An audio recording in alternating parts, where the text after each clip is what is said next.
Magandang araw mga tol, pay-per-view ni Canelo versus Jermell Charlo nilabas na.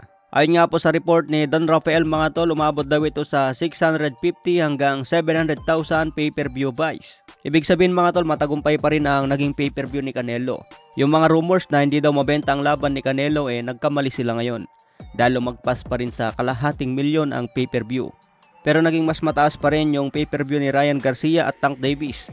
Dahil umabot po yun ng 1.2 million pay-per-view buys. Pero hindi na rin masama ang 650 o 700,000 pay-per-view buys. Matatandaan nga po natin yung laban dati ni Pacman kay Kit Thurman. Umabot po yun ng 500,000 pay-per-view buys. Yung laban naman ni Pacman kay Ugas umabot ng 250,000 pay-per-view buys. So sa lahat ng pay-per-view sa kasaysayan mga tol, pinakamalaki pa rin yung laban ni Mayweather kay Pacman.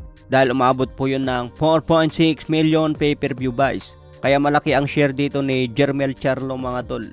Ito ang gustong-gusto ng mga boksingero ngayon na naghahabol kay Canelo. Malaki na ang siguradong bayad at malaki pa ang share sa pay-per-view. Kahit sabihin natin na 30% lang ang mapupunta sa kalaban ni Canelo, malaki pa rin yan dahil sa pay-per-view. Sa ibang banda naman, binunyag nga po ni Jermell Charlo, nakakambal ni Jermell Charlo. Binubuli na daw yung mga anak ngayon ni Jermell Charlo sa eskwelahan dahil natalo ang uncle niya na si Jermell Charlo. Kaya gusto daw ni Jermell Charlo ngayon na siya mismo ang lumaban kay Canelo para ipakita na ibang-iba siya kumpara kay Jermell Charlo. Sabi nga ni Canelo mga tol, wala daw siya pakialam kahit sino sa dalawang Charlo ang kalaban. Magkamukha naman daw sila at parehas ng size. Sabangan po natin yan mga tol, Jermell Charlo, WBC middleweight champion. Sa ibang banda naman, PBC Promotion, may balita na lilipat na ito sa Amazon Prime. May balita kasi na hindi na daw mag-renew ang PBC Promotion sa Showtime. According po yan kay Chris Mannix. Pero syempre, hintayin pa rin natin ang official na announcement tungkol dyan. Sa ibang banda naman, Cuadro Alas Casimero, pinagkaguluhan daw ng media sa Japan. So puro Naoya Inoue daw ang tanong kay Cuadro Alas. Parang hindi na ata tinanong tungkol sa kalaban niya na si Oguni. Malamang mga tol, tungkol kay Inoue ang itatanong kay Cuadro Alas para may report sila sa kanilang newspaper.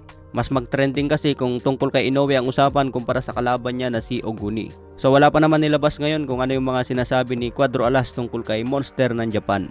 Mapapanood po natin sa channel ni Cuadro Alas, tinatanong talaga siya ng mga media. Yun nga lang hindi natin maintindihan yung Japanese. Kaya abangan na lang po natin yung karagdagang updates kay Cuadro Alas ngayong October 12. So sana pulbusin niya si Oguni mga tol sabay call out kay Naoya Inoue. Sa ibang banda naman, Marlon Tapales sinabing napakaganda ng kondisyon niya. Nag-improve na daw ang kanyang stamina, durability, punching power at quickness. Pagdating daw sa December mga tol, sisikapin ni Marlon Tapales na maging better fighter siya kay Inoue. Sabi nga niya, I will be ready to be Inoue's worst nightmare. So malayo pa ang laban mga tol, December, pero nakanda na si Tapales. Marami pa siyang panahon para pag-aralan ang galawan ni Inoue para makapagbigay ng upset. Kung panalo po dyan si Tapales, napakasarap mga tol. Siya na ang kauna-unahang undisputed na Pinoy na makahawak ng 4 na titulo. So abangan po natin yan ngayong December.